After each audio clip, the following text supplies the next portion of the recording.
एक महीने बाद लद्दाख को देश के बाकी हिस्सों से जोड़ने वाले रास्ते बंद हो जाएंगे।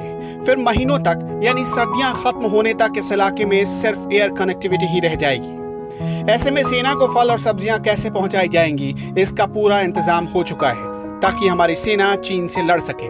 लेह में डीआरडीओ ने बाकायदा इसके लिए वहां के किसानों और आर्मी यूनिट्स को ट्रेनिंग देनी शुरू कर दी है, जो लद्दाख में -30 डिग्री के तापमान में सब्जियां उगाएंगे और हमारे सैनिकों तक यही सब्जियां पहुंचेंगी। इससे सैनिकों को फ्रेश सब्जियां मिलती रहेंगी। यानी बर्फबारी की वजह से रास्ते अगर बंद हो भी गए तो डीआरडीओ की लैब ने गलवान, पैंगोंग सो, डेमचोक, दौलत बेग ओल्डी और ऐसे कई इलाकों में सब्जियां पहुंचाने की तैयारी कर ली है। जिस तकनीक से फल और सब्जियां उगाई जाएंगी उन्हें माइक्रो ग्रीन्स तकनीक कहते हैं। इसी तकनीक से सब्जियों का अंडरग्राउंड स्टोरेज भी किया जा सकेगा।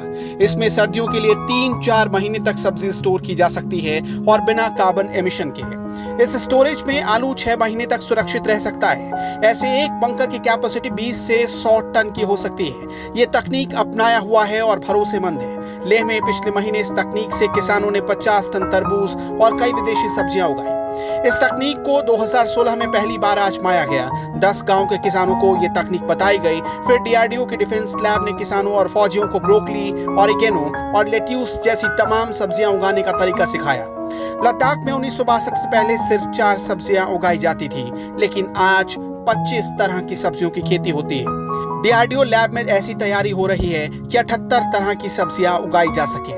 यानी ऐसी तैयारी जिससे लद्दाख में अब बाहर की फलों और सब्जियों की जरूरत नहीं पड़ेगी और एलएसी पर हमारे जवान चीन से सामना कर सकेंगे। जवानों को रसद की भी कोई कमी नहीं होने दी जाएगी और फल और सब्जियां पहुंचती रहेंगी। आपको ये जानकर अच्छा लगेगा कि देश का 70% सी बकथॉर्न लद्दाख में ही उगाया जाता है और वो भी इसी तकनीक से। सी बकथॉर्न का इस्तेमाल च्यवनप्राश बनाने में किया जाता है। इंडिया न्यूज वायरल की रिपोर्ट।